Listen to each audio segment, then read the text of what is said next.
اصلاً تو انسانی دنیا میں جو کچھ ہوتا ہے اس کی ذمہ دار انسان ہے، خدا ذمہ دار نہیں ہے اس کا، خدا نے تو انسانوں کو روشنی دکھا دی ہے۔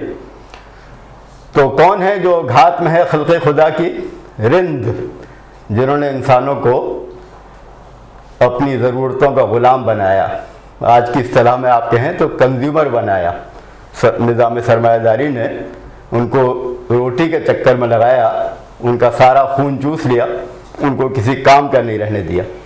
تو سب سے پہلے تو رند، پھر فقیہ، وہ جو خدا کے قانون کو جانتے ہیں مگر اپنے مفاد کے لیے استعمال کرتے ہیں، خدا کے قانون کی غلط تعبیر کرتے ہیں، انسانوں کو اس کے ذریعے سے غلام بناتے ہیں۔ علامہ اقبال کا جو پیغام ہے وہ اصلاً تو ساری انسانیت کے لیے ہے، اس لیے کہ انسان جو ہیں وہ سب سے پہلے اس اعلیٰ آفاقی پیغام کے مخاطب انسان ہیں۔ تو انسانوں کا تذکرہ ملتا ہے، اور علامہ اقبال کی شاعری میں وہ تذکرہ جو انسانوں کا ہے، بھلایا قصہ پیمان اولی میں نے، انسان کا ذکر کرتے ہیں اقبال اس طرح سے کہ پہلا پیمان، پہلا عہد جو میں نے خدا سے کیا تھا اس عہد کو میں نے بھلا دیا ہے۔ پہلا عہد کیا تھا؟ وہ یہ تھا کہ قرآن مجید بتاتا ہے الستو بربکم، پوچھا اللہ نے ساری روحوں کو جمع کر کے، کیا میں تمہارا رب نہیں ہوں؟ انہوں نے کہا نہیں، آپ ہی ہمارے رب ہیں۔ تو یہ پیغام اولی تھا۔ تو انسان کا تذکرہ علامہ اقبال کی شاعری میں جگہ جگہ ملتا ہے، اور وہ صاف طور پر محسوس ہوتا ہے کہ وہ ایک گلوبل آفاقی پیغام ہے جو سارے انسانوں کے لیے علامہ اقبال نے دیا۔ اس کی ایک مثال جو ہے وہ فیض احمد فیض کا اعتراف ہے۔ فیض احمد فیض کمیونسٹ تھے، آپ جانتے ہیں، لیکن فیض احمد فیض نے اقبال کو خراج عقیدت پیش کیا ہے۔ آیا ہمارے دیس میں ایک خوشنوا فقیر، تو خوشنوا فقیر اقبال کو کہا ہے۔ تو علامہ اقبال کا پیغام انسانی تھا، اس میں کوئی شبہ نہیں، لیکن انسانوں کے بعد پھر وہ پیغام جو تھا وہ امت مسلمہ کے لیے تھا، اس لیے کہ امت مسلمہ کا جو کام ہے، پیغام ہے، قرآن مجید جسے بیان کرتا ہے کہ تمہارا تعلق انسانوں سے ہے، معروف کا تم حکم دیتے ہو، منکر سے روکتے ہو۔ تو یہ جو پیغام ہے، علامہ اقبال کہتے ہیں کہ تم جانتے تھے اس بات کو اور تمہیں یاد تھا یہ پیغام، لیکن اس کے بعد تم بھول گئے۔ وقت فرصت ہے کہاں، کام ابھی باقی ہے، نور توحید کا اتمام ابھی باقی ہے۔ تو علامہ اقبال یہ جواب شکوہ میں یاد دلاتے ہیں کہ وہ جو وقت تھا وہ آرام کرنے کا نہیں تھا، جو پہلی چند نسلوں کے بعد، صحابہ کرام اور اس کے بعد پہلی چند نسلوں کے بعد تم آرام سے بیٹھ گئے، دعوت کو بھی چھوڑ دیا، جہاد کو بھی چھوڑ دیا، کہ محمد سے وفا تو نے تو ہم تیرے ہیں، یہ جہاں چیز ہے کیا لوح و قلم تیرے ہیں۔ تو یہ علامہ اقبال یاد دلاتے ہیں کہ مسلمان اصل میں ایک عالمی مشن رکھتے ہیں، اور ظاہر ہے کہ امت کے دروازے سارے انسانوں کے لیے کھلے ہوئے ہیں۔ تو انسانی پیغام میں اور امت مسلمہ کے لیے پیغام میں ایک تسلسل ہے، کنٹینیوٹی ہے، کوئی بریک نہیں ہے، کوئی گیپ نہیں ہے، اس لیے کہ اس امت میں ہر انسان کا داخلہ ممکن ہے، ہر شخص آ سکتا ہے، کسی کے لیے کوئی رکاوٹ نہیں ہے۔ وہ عربوں کی امت نہیں ہے، ایشیا والوں کی نہیں ہے، بلکہ سارے انسانوں کی ہے، تو ہر انسان کے لیے اس کے دروازے کھلے ہوئے ہیں۔ تو علامہ اقبال جگہ جگہ یہ بات یاد دلاتے ہیں، رہے گا راوی و نیل و فرات میں کب تک، تیرا سفینہ کہ ہے مہر بے کراں کے لیے۔ تو راوی، نیل، فرات یہ کیا ہیں؟ راوی سندھ میں ہے جو مسلمانوں کا علاقہ ہے، نیل مصر میں ہے جو مسلمانوں کا علاقہ ہے، فرات عراق میں ہے جو مسلمانوں کا علاقہ ہے۔ تو علامہ یہ پوچھتے ہیں کہ رہے گا راوی و نیل و فرات میں کب تک، اس دنیائے مسلمین میں تمہاری سرگرمیاں کب تک محدود رہیں گی؟ تیرا سفینہ کہ ہے بحر بے کراں کے لیے، تمہارے جو کشتی ہے وہ تو پورے سمندر کے لیے تھی، تو تم نے اپنے پیغام کو مسلمانوں تک محدود کر دیا۔ تو علامہ اقبال ابلیس یہ بتاتا ہے اپنے ساتھیوں کو، ہر نفس ڈرتا ہوں اس امت کی بیداری سے میں، ہے حقیقت جس کے دین کی احتساب کائنات. تو مشیر جو اس کے ہیں ابلیس کے، وہ یہ کہہ رہے ہیں کہ بھئی ہم نے جو کچھ کیا تھا اس میں خطرہ جمہوریت ہے، اس میں خطرہ کمیونزم ہے جس نے انسانوں کو بیدار کر دیا ہے. ابلیس کہتا ہے نہیں، یہ سب کچھ نہیں، ہم نے خود شاہی کو پہنایا ہے جمہوری لباس. یہ جمہوریت تو اسی بادشاہی کا نئی شکل ہے. اور کب ڈرا سکتے ہیں مجھ کو اشتراکی کوچہ گرد، یہ کنفیوز کمیونسٹ جن کے ذہن اور خیال میں کوئی ترتیب نہیں ہے، ان سے مجھے کیا ڈر ہے. تو یہ انسان کو بیدار نہیں کر سکتے. ہے خطر مجھ کو اگر کوئی تو اس امت سے ہے جس کی خاکستر میں ہے اب تک شرار آرزو. تو اگر مجھے خطرہ ہے تو اس امت سے ہے جس کی چنگاری اب تک موجود ہے، راکھ نظر آتی ہے مگر اس کے اندر چنگاری موجود ہے. تو ہے حقیقت جس کے دی کی احتساب کائنات. تو کائنات کے معنی اس کائنات کے نہیں ہے جو چیزوں کا یونیورس ہے، بلکہ انسانوں کی کائنات کے ہیں. تو انسانوں کی کائنات کا جائزہ لینا، اس میں کیا ہو رہا ہے اس کو دیکھنا، اس کی نگرانی کرنا، اس کی اصلاح کرنا، اس کی رہنمائی کرنا، اس کو معروف کا سبق سکھانا، اس کو منکر سے روکنا، یہ تمہارا مشن تھا. اور ابلیس اسی سے ڈرتا ہے کہ جب بھی اس امت کو اس کا مشن یاد آ جائے گا تو وہ یہ امت وہ انقلاب برپا کرے گی جو انسانوں کو حقیقی آزادی دلاتا ہے. خلق خدا کی گھات میں رند و فقیہ و میر و پیر، تیرے جہاں میں ہے وہی گردش صبح و شام ابھی. تو علامہ اقبال کہتے ہیں کہ اسلام تو اس لیے آیا تھا کہ انسانوں کو آزادی دلائے، مگر یہ جو خلق خدا ہے، جو انسان ہے، ان کی گھات میں ہیں وہ جنہوں نے انسانوں کو غلام بنا لیا ہے. تو کہہ تو وہ خدا سے رہے ہیں، تیرے جہاں میں ہے وہی گردش صبح و شام ابھی، یعنی انسان جیسے غلام چلے آتے تھے ویسے ہی اب بھی ہیں. لیکن یہ تو ایک طرز کلام ہے. اصلاً تو انسانی دنیا میں جو کچھ ہوتا ہے اس کی ذمہ دار انسان ہے، خدا ذمہ دار نہیں ہے اس کا. خدا نے تو انسانوں کو روشنی دکھا دی ہے. تو کون ہے جو گھات میں ہے خلق خدا کی؟ رند، جنہوں نے انسانوں کو اپنی ضرورتوں کا غلام بنایا. آج کی اصطلاح میں آپ کہیں تو کنزیومر بنایا. نظام سرمایہ داری نے ان کو روٹی کے چکر میں لگایا، ان کا سارا خون چوس لیا، ان کو کسی کام کا نہیں رہنے دیا. تو سب سے پہلے تو رند، پھر فقیہ، وہ جو خدا کے قانون کو جانتے ہیں مگر اپنے مفاد کے لیے استعمال کرتے ہیں، خدا کے قانون کی غلط تعبیر کرتے ہیں، انسانوں کو اس کے ذریعے سے غلام بناتے ہیں.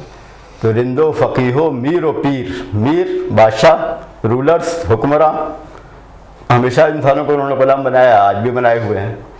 پھر پیر، پجاری اور پروہت اور پریسٹ اور پیر صاحب، نذرانے لینے والے، لوگوں کا مال کھانے والے، لوگوں کی عزت سے کھیلنے والے، لوگوں کی عقل کو بند کرنے والے. ہم کو تو میسر نہیں مٹی کا دیا بھی، گھر پیر کا بجلی کے چراغوں سے ہے روشن. علامہ اقبال کہتے ہیں کہ یہ پنجاب کا مرید جو ہے وہ کہہ رہا ہے کہ پیر صاحب جو ہیں ہم کو تو سبق دیتے ہیں اس کا کہ حلال روزی کھاؤ. تو حلال روزی کھانے کے نتیجے میں ہمارے پاس تو مٹی کا دیا بھی نہیں ہے، مگر پیر صاحب کا کیا عالم ہے، لوگوں کے پیسے اکٹھا کر کے ان کا گھر تو بجلی کے چراغوں سے روشن ہے. تو علامہ اقبال کا جو پیغام ہے انسانوں کے لیے وہ آزادی کا پیغام ہے کہ انسان خدا کے غلام ہوں مگر انسانوں کے غلام نہ ہوں. تو یہ وہ بات ہے جو آفاقی پیغام سے شروع ہوتی ہے. اب اس کے لیے علامہ نے کچھ تعبیریں استعمال کی ہیں، کچھ کی ورڈز ہیں، کچھ ایسے الفاظ ہیں جو علامہ کی شاعری میں ہمیں جگہ جگہ نظر آتے ہیں. تو اس میں جو لفظ ہے وہ خودی ہے، جیسا کہ ابھی آپ نے سنا، رموز بے خودی بھی ہے، اسرار خودی بھی ہے. تو خودی کیا چیز ہے؟ تو خودی کا اگر آپ ترجمہ کریں انگریزی میں تو وہ ڈیولپڈ انڈیپینڈنٹ سیلف، یعنی انسان کی وہ شخصیت جو باشعور ہے، جو بہت ہی بلند ہے اور اس کے ساتھ ساتھ وہ آزاد ہے. تو وہ کس سے آزاد ہے؟ یہ دور اپنے براہیم کی تلاش میں ہے، صنم کدا ہے جہاں لا الہ الا اللہ. تو سب سے پہلے تو وہ جھوٹے معبودوں سے آزاد ہے. اس کا سر جھکتا ہے صرف خدا کے آگے جھکتا ہے. خودی کا سر نہاں لا الہ الا اللہ. خودی ہے تیغ فسا لا الہ الا اللہ. تو خودی کا جو راز ہے وہ یہ ہے کہ اللہ کے علاوہ کوئی معبود نہیں ہے، اور خودی تلوار ہے، لا الہ الا اللہ اس کو تیز دھار میں تبدیل کر دیتا ہے. تو سب سے پہلی جو آزادی ہے وہ جھوٹے معبودوں سے آزادی ہے. کیا ہے تو نے متاع غرور کا سودا، فریب سود و زیاں لا الہ الا اللہ.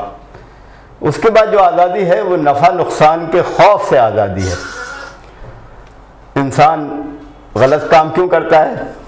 اس لیے کہ اسے ڈر لگتا ہے. حکمران ناراض ہو جائیں گے، بیوی ناراض ہو جائے گی، محلے والے ناراض ہو جائیں گے، تو وہ غلط کام کرتا ہے.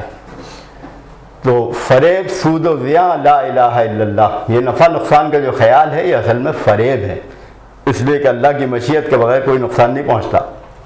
تو یہ دھوکہ ہے.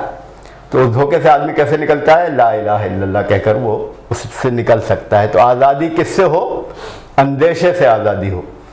ہزار خوف ہو لیکن زباں ہو دل کی رفیق، یہی ازل سے رہا ہے قلندروں کا طریق.